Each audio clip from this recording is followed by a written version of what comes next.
Հրապարակը գրում է. ամենայն հայոց կաթողիկոսին գահանքեց անելու հարցը Փաշինյանի համար իդեաֆիքս է դարձել։ Որոշ տեղեկություններում նա անգամ արտերկրում հավատարմագրված Հայաստանի Հանրապետության դեսպաններին է հանձնարարական իջեցրել աշխատանք տանել հայ առաքելական եկեղեցու թեմական առաջնորդների հետ, փորձել նրանց ինչ-ինչ շահագրգռությունների դիմաց իշխանության կողմը բերել։ Ասում են, որ ԱՄՆ-ի արևմտյան թեմի առաջնորդ գերաշնորհ Տեր Հովնան arczepiskopos Տերտերյանի հետ բանակցություններն իրականացրել է ԱՄՆ-ում Հայաստանի Հանրապետության դեսպան Նարեկ Մկրտչյանը։ Նրան խոստացել են կաթողիկոսի պաշտոնը։ Հովնան arczepiskopos-ը վեհափառի հրաժարականը պահանջող 10 ուխտադրուժ եպիսկոպոսներից է։ Նա նոյեմբերի 23-ին ընդունելության է արժանացրել Մկրտչյանին, ճոխընթրիքով պատվել դեսպանին։ Խառնակցությունը փաստորեն դարձել է դիվանագիտական աշխատանքի մի մասը։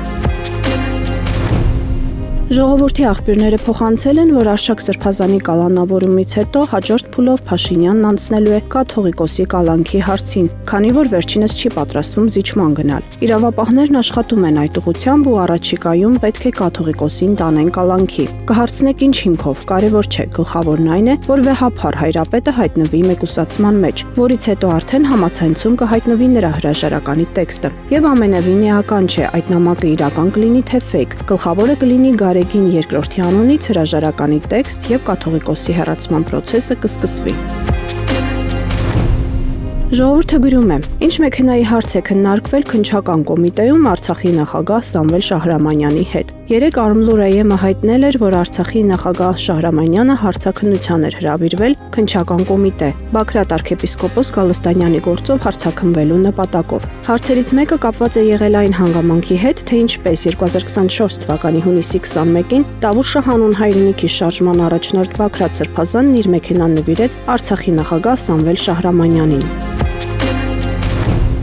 Հրապարակը գրում է. ասուլիսից ընդամենը 2 օր անց եպիսկոպոսած ժողովի շեմին ԱԱԾ-ն ձերբակալեց Մայրաթորի դիվանապետ Արշակ Սրբազանին եւ դիմեց դատարան։ Կալանքի միջնորդությամբ, որը քննելու է տխրահռչակ դատավոր Մասիս Մելքոնյանը։ Կալանավայրերում արդեն 4 սրբազան է նստած։ Արշակ arczepiskopos-ին մեղադրում են թմրանյութերի իրացման հոդվածով, բայց անգամ մեղադրանքը դրա մասին չէ։ Իբրև թե 2018-ին կաթողիկոսի դեմ պայքարող ինչ-որ անձուսապարկում թմրանյութ են դրել Սրբազանի հանձնարարությամբ, բայց ուշագրավն այն է, որ Նիկոլ Փաշինյանն ԱԱԾ-ն վերածել է քաղաքական գործիքի։ ԱԱԾ են հրավիրվում սրբազաններ զրույցի։ ԱԱԾ աշխատակիցն այցելում է քահանաներին, առաջարկում պատարագի ժամանակ չհնչեցնել վեհափառի անունը։ Օրերս ոչ արմատական ընդդիմադիրներից մեկը պատմել է, որ իր գրասենյակ է այցելել մի անձ, ներկայացել որպես տվյալ տարածքի ԱԱԾ պատասխանատու եւ զրուցել իր հետ։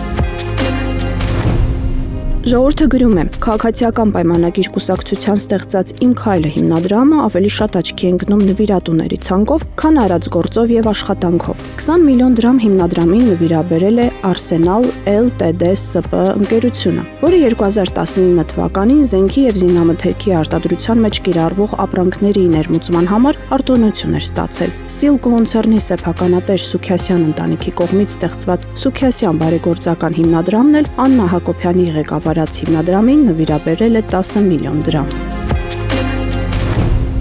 Հրապարակին պատմել են, որ Արցախի թեմի հոգևոր առաջնորդն իրականում չնչին գրոշներով վաճառված միակ հոգևորականն է այդ շարքում, որի դեմ առանձնապես ոչ սեռական, ոչ նմանատիպ կոմպրոմատ չի դրվել։ Մինչև Արցախի թեմի առաջնորդ նշանակվել է 2021 թվականի հունվարի 21-ը, Վրթանես եպիսկոպոսը եղել է զինված ուժերի հոգևոր առաջնորդը։ Նա այդ պաշտոնում նշանակվել է 2007 թվականի հոկտեմբերի 1-ին եւ իր գործունեության ընթացքում մի պաշտոնե բնակարան է ստացել զինված ուժերից։ Թե որ թվականներին թերթին չի հաջողվել ճշտել։ Եկեղեցական դարշավի ընթացքում Արցախի թեմի առաջնորդին սպառնացել են, որ կզրկեն այդ բնակարանից։ Իբր ինչ-ինչ թղթաբանական թերություններ են ներկայացրել, որ բնակարանն իրեն չի էլ պատկանում։ Թեմի առաջնորդն էլ ընդունել է Փաշինյանի կրոնը, որ կացարանից չզրկվի։ Սակայն երեք թերթին ասել են, որ արդեն քանի օր է Վրթանես եպիսկոպոսն ընդհատակ է անցել։ Ընկճված է, որևէ մեկի հետ չի շփվում, չի պատասխանում զանգերին։ Ողջ արցախահայությունը եւ մեծ թվով մարդիկ նրան անարգանքի սյունին գամեցին։ Սակայն ասում են, հատկապես ազդվել է քրոջ ամոթանքից, որի որդին 44-օրյա պատերազմում զոհվել է։